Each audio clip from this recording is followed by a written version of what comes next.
नमस्कार साथियों, आप सभी का हार्दिक स्वागत है एक बार फिर से। साथियों, जब भी बिहार में राजनीति की चर्चा होती है, उसमें एक शख्स ऐसे हैं जिनकी चर्चा हुए बिना राजनीति पूरी नहीं होती है। आज हम उसी शख्स के बारे में आप सभी से चर्चा करने के लिए उपस्थित हुए हैं और उम्मीद करते हैं कि आपको ये चर्चा अच्छी लगेगी। तो साथियों, बिना देर किए हुए इसकी शुरुआत करते हैं। आज हम बात करने वाले हैं चिराग पासवान की। चिराग पासवान वो नाम जो बिहार में कम समय में और बहुत तेजी से उभरा है। वो एक ऐसी शख्सियत के रूप में बिहार में उभरे हैं। एक ऐसे राजनेता के तौर पे उन्होंने अपनी पहचान बनाई है।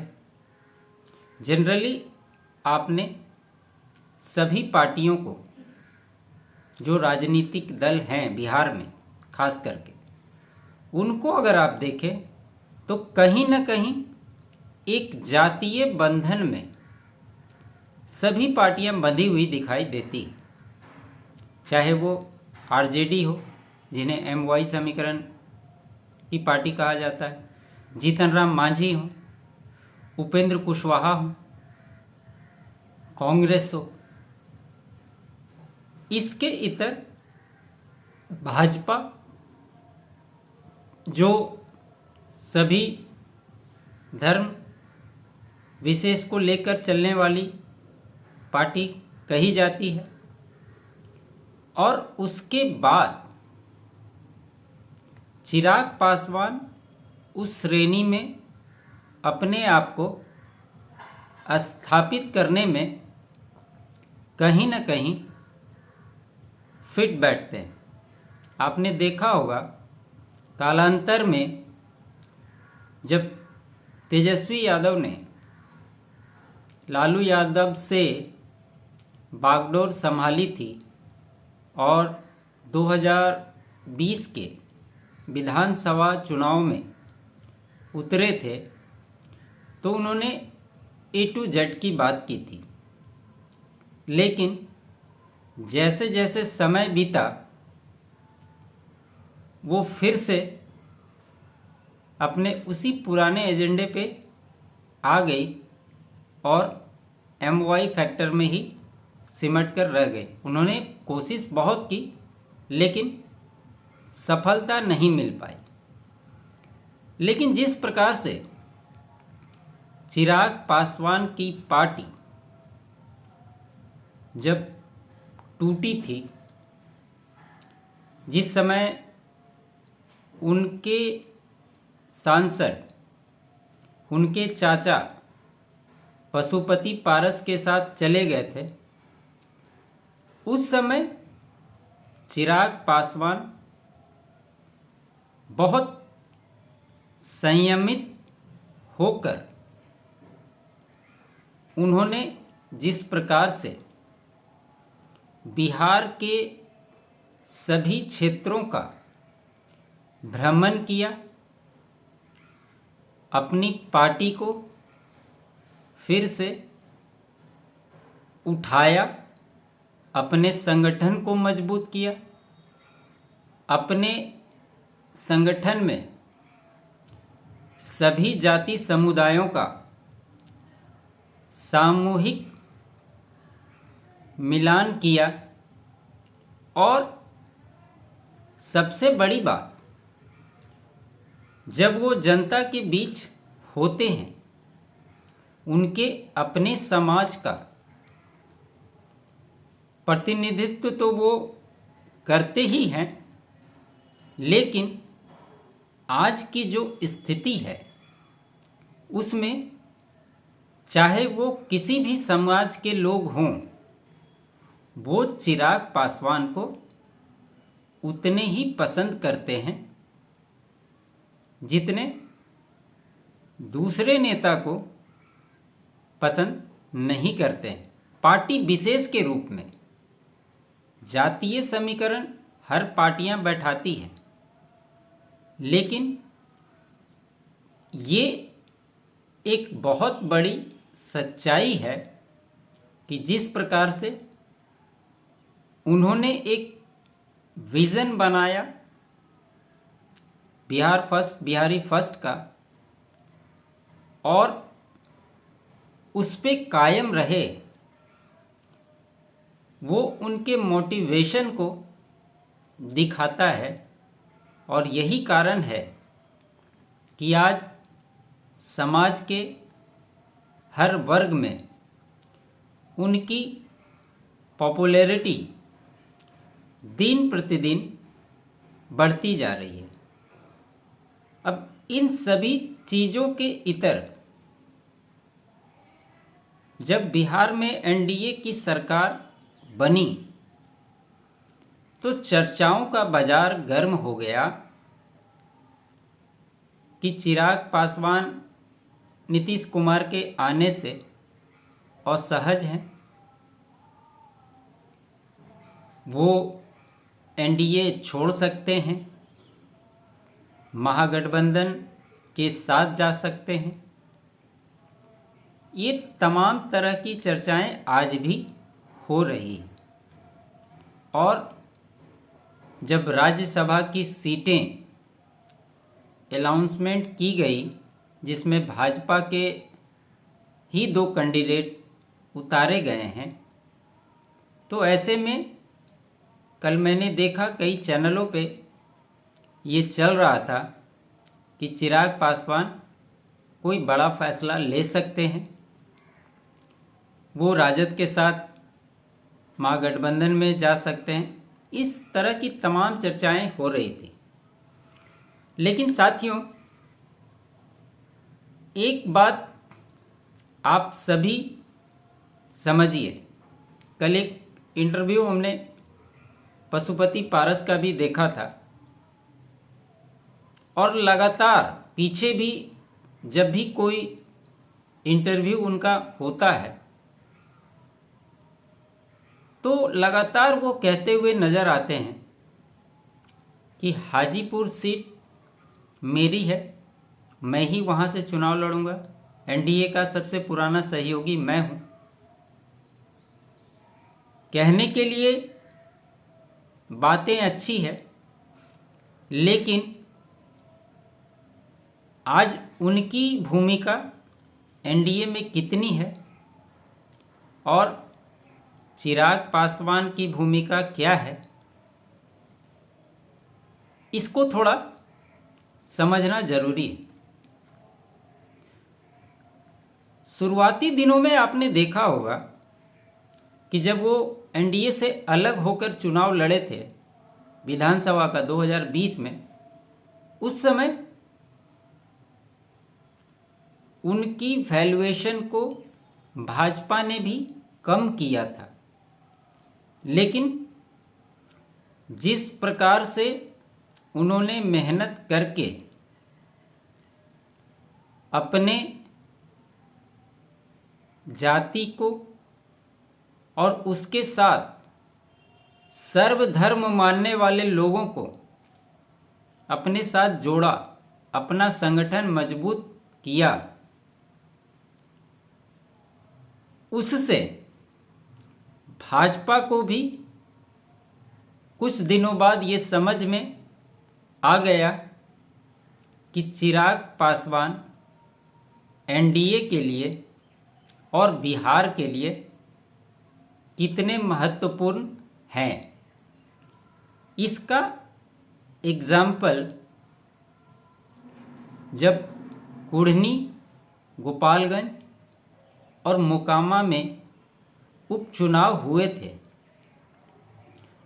उस समय वो एनडीए के सदस्य नहीं थे, लेकिन जब भाजपा ने उनसे सहयोग मांगा तब वो गोपालगंज, मोकामा और कुढ़नी तीनों जगह पे बहुत कम समय मिलने के बावजूद भी वहाँ वो गए थे। भाजपा के सपोर्ट में उन्होंने प्रचार किया और उसका नतीजा ये हुआ कि गोपालगंज और कुढ़नी भाजपा जीती और मोकामा में बहुत कम मार्जिन से आरजेडी के टिकट से अनंत सिंह की पत्नी नीलम देवी लड़ी थी, वो जीती थी। जबकि मोकामा अनंत सिंह का गढ़ माना जाता है। इससे ये साबित हुआ कि चिराग पासवान कितने इम्पोर्टेंट हैं और वहाँ से उनका फेस वैल्यू एनडीए में भी और उनके खुद के वोट बैंक में भी काफ़ी ज़्यादा पॉपुलर हो गया। और यही कारण है कि इन तमाम तरह के कयास लगने के बावजूद भी चिराग पासवान आज के समय में इतने परिपक्व नेता हो गए हैं, उन्हें भी अपनी राजनीति को आगे बढ़ाने के लिए एनडीए से बेहतर विकल्प नहीं मिल सकता। और जो लोग भी ये कयास लगाते हैं कि आरजेडी के साथ मिलकर वो चुनाव लड़ सकते हैं, ये कहीं से भी संभव नहीं है। क्योंकि आरजेडी में तेजस्वी यादव भी युवा नेता हैं, उन्हें भी सीएम बनना है। और जिस प्रकार से चिराग पासवान, जबकि उन्हें केंद्र में मंत्री बनाया जाना तय था, उसके बावजूद भी उन्होंने ठुकरा दिया। इस बार नीतीश कुमार के आने के बाद उन्हें उप मुख्यमंत्री का पद भी दिया जा रहा था, जिसे उन्होंने अस्वीकार कर लिया। ये दर्शाता है कि आने वाले समय में वो पूरा फोकस बिहार पे ही करेंगे, जिस प्रकार से कालांतर से वो करते चले आ रहे हैं। और निश्चित तौर पे सीएम कैंडिडेट के एक प्रबल दावेदार हैं और उनके चाहने वाले चाहते हैं कि वो एक बार बिहार के सीएम बने। और पिछले 32-33 सालों से जिस प्रकार से लालू यादव, राबड़ी देवी के शासनकाल की बात हो या पिछले 18 सालों से नीतीश कुमार बिहार के मुख्यमंत्री हैं, तो निश्चित तौर पे अब वो समय बिहार के लिए भी आ गया है कि कोई युवा बिहार का सीएम बने, ताकि बिहार एक बीमारू राज्य से उभर कर विकसित राज्य की ओर अग्रसर हो। बहुत सारे लू फॉल्स बिहार में हैं। यहाँ पे नौकरी के नाम पे जीरो है, कोई अच्छी इंडस्ट्री नहीं है, इंडस्ट्री लगने के वातावरण नहीं है। इन तमाम चीज़ों को देखकर ये ज़रूर लगता है कि अब बिहार का नेतृत्व कोई ऐसा युवा को मिलना चाहिए जो बिहार के लिए सोचे, बिहार के लिए काम करे। और ऐसे में जितने भी युवा नेता हों किसी भी दल के, निश्चित तौर पे अब उन्हें आगे आने का मौका मिलना चाहिए।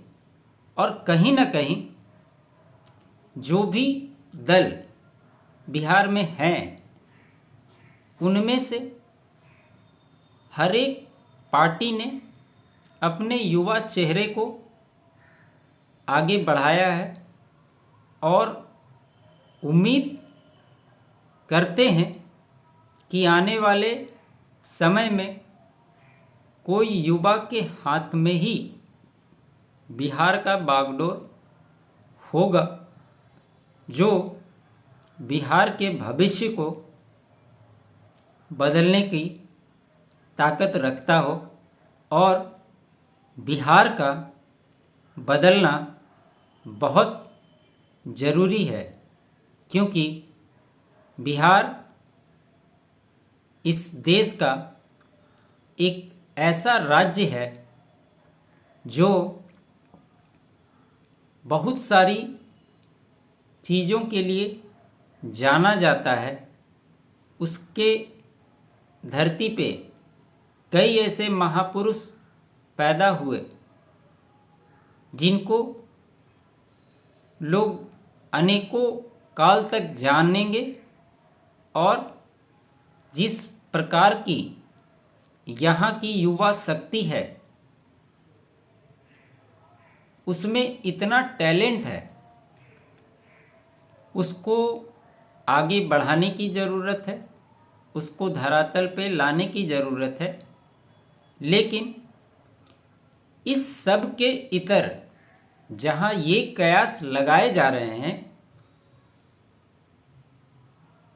जिस प्रकार से मैंने इंटरव्यू में देखा, पशुपति पारस कहते रहे हैं कि उनके पास क्या है, वो भी मेरे ही पार्टी के सांसद हैं नियम के अनुसार। तो आज के समय में सबसे पहले चिराग पासवान के लिए अपने स्थान को सुरक्षित करना जरूरी है, चाहे वो लोकसभा हो या फिर 2025 के बिहार में आने वाले विधानसभा चुनाव हो। उन्हें अपने सांसदों और विधायकों की संख्या बढ़ानी जरूरी है, ताकि भविष्य में वो और एक मजबूत नेता के तौर पे उभर सके। और निश्चित तौर पे जिस समाज को वो प्रतिनिधित्व करते हैं और उनके साथ सारे समाज से लोग जुड़े हुए हैं, वो आने वाले समय में उनको एक मजबूत नेता के तौर पे स्थापित करने के लिए बहुत है। हम आने वाले समय में भी चिराग पासवान को अहम भूमिका में देखेंगे। और ये आप तमाम साथियों से मैं कहना चाहता हूँ कि जो भी लोग ये कयास लगा रहे हैं कि चिराग पासवान नाराज़ हैं, तो आप ये मान के चलिए कि निश्चित तौर पे उनकी अनदेखी भाजपा नहीं करेगी। जो गलती उन्होंने पहले की थी उन्हें ससम्मान रखेगी, क्योंकि चिराग भाजपा के लिए सबसे ज़्यादा इम्पोर्टेंट सदस्य हैं। और कहीं न कहीं चिराग पासवान की राजनीति आगे बढ़ाने के लिए भाजपा के सहयोगी के तौर पे इससे अच्छा विकल्प चिराग पासवान को भी नहीं मिल सकता। और जो राज्यसभा सीट की बात थी, कल ही मैंने अपने विश्लेषण में आपको सीटों के समीकरण के बारे में बताया था। आपने अगर नहीं देखा है तो ज़रूर उसको देखें। निश्चित तौर पे उनकी सारी मांगों को ध्यान में रखकर भाजपा काम कर रही है। और अभी लोकसभा चुनाव जो होने जा रहे हैं, इसमें और जो बिहार के विधानसभा चुनाव होंगे, आप देखेंगे कि चिराग पासवान एक मजबूत नेता के रूप में उभर कर सामने आएंगे। ये भाजपा अच्छे से जानती है। चाहे पशुपति पारस कुछ भी कहें आज के समय में, और बहुत जल्द ये आपको देखने को मिल जाएगा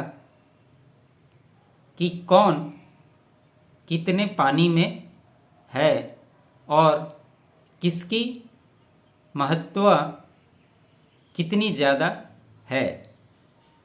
इसलिए इस डिबेट को देखते हुए मैंने सोचा कि कुछ इसके क्लैरिटी पे विश्लेषण करना ज़रूरी है। और मुझे लगता है आप सभी साथियों मेरे इस विश्लेषण से इत्तेफाक रखते होंगे। मेरा यह विश्लेषण आपको कैसा लगा मुझे कमेंट करके ज़रूर बताएं। अच्छा लगे लाइक करें, शेयर करें, और सब्सक्राइब नहीं किया है तो चैनल को सब्सक्राइब ज़रूर कर लें। आप सभी साथियों का बहुत बहुत धन्यवाद।